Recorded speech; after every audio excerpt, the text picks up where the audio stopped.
Salatnya seseorang bisa dijadikan patokan seseorang itu berhubungan dengan Tuhannya. Salat juga digunakan sebagai kriteria pasangan hidup. Ada banyak dalil yang membahas terkait salat. Bahkan salat juga digunakan sebagai ukuran kualitas hidup manusia. Jika salatnya bagus, maka baguslah semuanya. Tapi semua itu tidak berlaku bagi seseorang yang masuk surga, namun tak pernah menunaikan ibadah itu. Orang yang melaksanakan salat wajib, salat sunnah belum tentu mereka akan masuk surga. Sebab amal ibadah bukanlah penentu masuk ke surga. Hal itu sesuai hadits yang disampaikan Rasulullah Shallallahu Alaihi Wasallam hingga membuat para sahabat terheran. Tidak seorang pun masuk surga karena amalnya. Sahabat bertanya, sekalipun engkau wahai Rasulullah. Beliau menjawab, saya pun tidak kecuali berkat rahmat Allah kepadaku. Oleh karena itu, berlaku luruslah dan bertakarublah dan jangan salah seorang dari kalian mengharapkan kematian. Jika dia orang baik, semoga bisa saja menambah amal kebaikannya.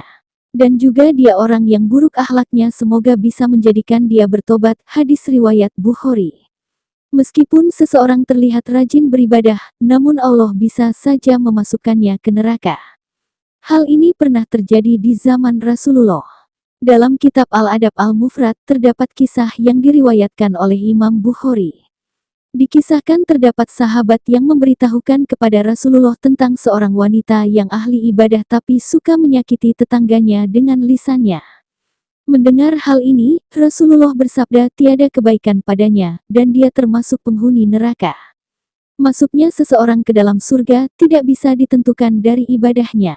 Bisa saja ada yang tak pernah melakukan ibadah, seperti salat tapi bisa masuk surga.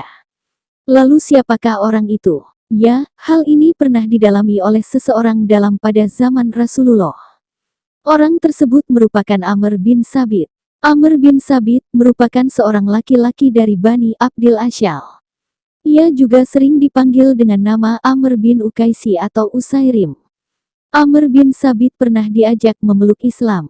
Namun ia menolak karena kaumnya. Kisah ini dikisahkan oleh Abu Hurairah radhiyallahu anhu dalam kitab Sirah An-Nabawiyah. Diceritakannya, suatu ketika datanglah waktu perang Uhud. Amr bin Sabit bertanya, di mana anak-anak pamanku? Orang-orang pun menjawab di Uhud. Mendengar jawaban tersebut, Amr bergegas menggunakan baju besi perangnya, memacu kudanya lalu menyusul orang-orang menuju Bukit Uhud. Saat orang-orang muslim melihatnya, mereka pun berkata, menjauhlah engkau dari kami wahai Amr. Namun Amr enggan pergi dan kemudian berkata, aku telah beriman, jawab Amr. Maka umat muslim pun memperbolehkannya untuk bergabung dengan pasukan. Kemudian Amr berjuang bersama di jalan Allah Subhanahu wa Ta'ala bahkan hingga mengalami luka berat.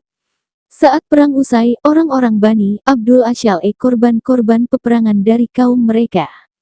Tak disangka ternyata mereka menemukan Amir yang terluka. Mereka pun langsung membawa Amr ke keluarganya dengan keadaan terluka. Saat bin Mu'az mendatangi saudarinya itu dan berkata, tanyakanlah kepada Amr apa yang menyebabkannya datang ke medan perang. Apakah ia berperang demi kaumnya atau karena Allah dan Rasul-Nya? Amr yang dengan kondisi luka pun menjawab, aku datang ke medan perang karena ingin masuk Islam, aku beriman kepada Allah dan Rasul-Nya. Aku masuk Islam lalu mengambil pedangku. Aku maju bersama Rasulullah Sallallahu Alaihi Wasallam dan aku berperang hingga aku terkena serangan. Tak berselang lama, setelah berkata hal tersebut Amir pun menghembuskan nafas terakhirnya. Kejadian ini kemudian diceritakan kepada Rasulullah Sallallahu Alaihi Wasallam. Beliau kemudian berkata, sesungguhnya ia termasuk penghuni surga. Amr pun dicatat sebagai penghuni surga, padahal ia belum pernah melakukan salat sama sekali.